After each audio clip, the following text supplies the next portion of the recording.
This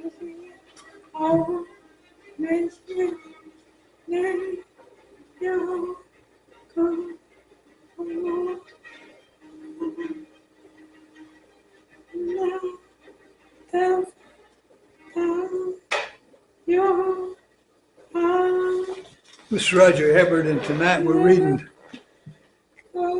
Deuteronomy 18. This is my beautiful wife, Elizabeth. And here we go with Deuteronomy 18. The Levitical priests and all the tribe of Levi shall have no portion or inheritance with Israel. They shall eat the Lord's food offerings as their inheritance. They shall have no inheritance among their brothers. The Lord is their inheritance, as he promised them. And this shall be the priest's due from the people, from those offering a sacrifice, whether an ox or a sheep. They shall give to the priest the shoulder and the two cheeks and the stomach. The first fruits of your grain, of your wine, and of your oil, and the first fleece of your sheep, you shall give him. For the Lord your God has chosen him out of all your tribes to stand and minister in the name of the Lord, him and his sons for all times.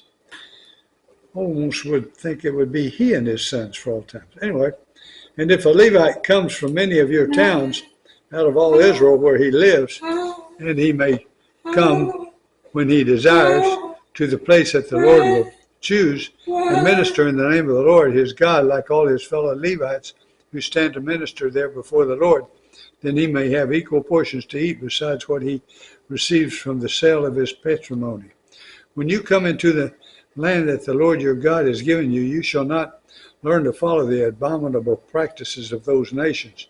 There shall not be found among you anyone who burns his son or his daughter as an offering, anyone who practices divination or tells fortunes or interprets omens, or a sorcerer or a charmer or a medium or a necromancer, or one who inquires of the dead, for whoever does these things is an abomination to the Lord.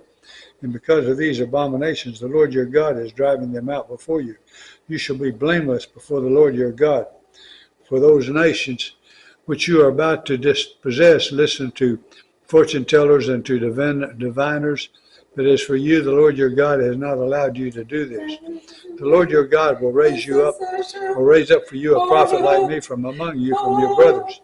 It is to him you shall listen, just as you desired of the Lord your God at Horeb on the day of the assembly, when you said, let me not hear again the voice of the Lord my God, or see this great fire any more, lest I die. And the Lord said to me, they are right in what they have spoken. I will raise up for them a prophet like you from among their brothers, and I will put my word in his mouth, and he shall speak to them all that I command him. And whoever will not listen to my words, that he shall speak in my name, I myself will require it of him. But the prophet who presumes to speak a word in my name that I have not commanded him or to speak, or who speaks in the name of other gods, that same prophet shall die. And if you say in your heart, how may we know the word that the Lord has not spoken? When a prophet speaks in the name of the Lord, if the word does not come to pass or come true, that is a word that the Lord has not spoken. The prophet has spoken presumptuously. You need not be afraid of him. Okay, and now we're going to turn to Psalms, and we'll be in Psalms 138. Okay, that's my little sweet wife.